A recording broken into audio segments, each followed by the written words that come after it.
नमस्कार दोस्तों, आज मैं आपको एक छोटी सी कहानी सुनाने जा रहा हूँ। अगर इसे आप पूरा सुनोगे और समझने का प्रयास करोगे तो निश्चित रूप से ये कहानी आपके जीवन को और बेहतर करेगी। तो दोस्तों, होता क्या है कि एक बार एक किसान था और उसके पास एक बैल था। किसान के लिए वो जो बैल था वो बहुत ही महत्वपूर्ण था। ये कहा जा सकता है कि वो उसके दुख सुख का साथी था, क्योंकि जब वो खेत में काम करता था तो बैल उसके बहुत काम आता था। क्योंकि पहले जो खेती होती थी वो बैल से ही होती थी, तो वो बैल के साथ उसका बहुत अच्छा संबंध था, संपर्क था। ये कहा जा सकता है कि बहुत अच्छे दोस्त की तरह रहते थे। तो एक दिन क्या होता है कि एक ऐसी घटना होती है जिसमें वो जो बैल था वो कुएं में गिर जाता है। अब वो किसान बड़ा परेशान हुआ कि यार ये बैल तो कुएं में गिर गया, अब मैं क्या करूं। तो वो बहुत प्रयास करता है उसको बचाने के लिए, जी जान से मेहनत करता है, रस्सी लाता है, जैसे तैसे उससे बन सकता था वो सारा प्रयास करता है। अब उससे तो कुछ हो नहीं रहा था, तो वो क्या करता है कि वो पड़ोसियों को मदद के लिए बुलाता है कि भाई कोई आ जाए। तो पड़ोसी आते हैं मदद के लिए, लेकिन जो बैल था वो बहुत भारी भरकम था और इंसान तो इंसान होता है, वो कैसे उसको निकालते बाहर। बड़ा प्रयास करते हैं लेकिन वो बाहर नहीं निकल पाता और आखिरकार ये निर्णय लिया जाता है कि भाई हमने बहुत प्रयास कर लिया और अब ये तो नहीं निकल पा रहा है, कुआं बहुत गहरा है और इसको चोट भी लग गई है, तो अब ये जीवित नहीं बच सकता। तो अब तो भाई यही कर सकते हैं कि इसको यहीं दफन कर देते हैं, ऊपर से मिट्टी डाल देते हैं और ये यहीं मर जाएगा, क्योंकि अब ये घायल हो गया होगा, इसके पैर टूट गए होंगे, तो ये अब जीवित नहीं बच सकता। तो ये निर्णय किसान को अच्छा तो नहीं लगता, लेकिन अब वो क्या करे, सबका अंत में यही निर्णय होता है कि भाई इसको दफन कर दिया जाए। तो धीरे धीरे क्या करते हैं, सब उस पर मिट्टी डालने का प्रयास करते हैं।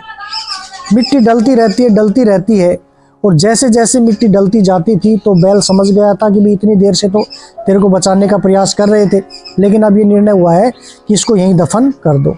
तो वो जो बैल था वो बहुत जोर जोर से रंभाने लगता है। अब जब वो रंभाता है तो बेचारा किसान जो था वो रोने लग जाता है। क्या करे, वो बड़ा दुखी था अंदर से, यार इसको मैं ही जीवित दफना रहा हूँ, लेकिन और कुछ इलाज भी नहीं था, कोई चारा भी नहीं था, क्योंकि वो सारा प्रयास कर चुके थे। तो मिट्टी डालते जा रहे थे और वो जो बैल था वो रंभाता जा रहा था, चिल्लाता जा रहा था, किसान रोता जा रहा था। लेकिन अचानक क्या होता है कि कुएं से उस बैल की आवाज़ आना बंद हो जाती है। तो किसान झुककर कुएं में देखता है, तो वो क्या देखता है कि जैसे जैसे मिट्टी डलती जा रही थी तो वो बीच बीच में जो बैल था वो थोड़ी हरकत करता था।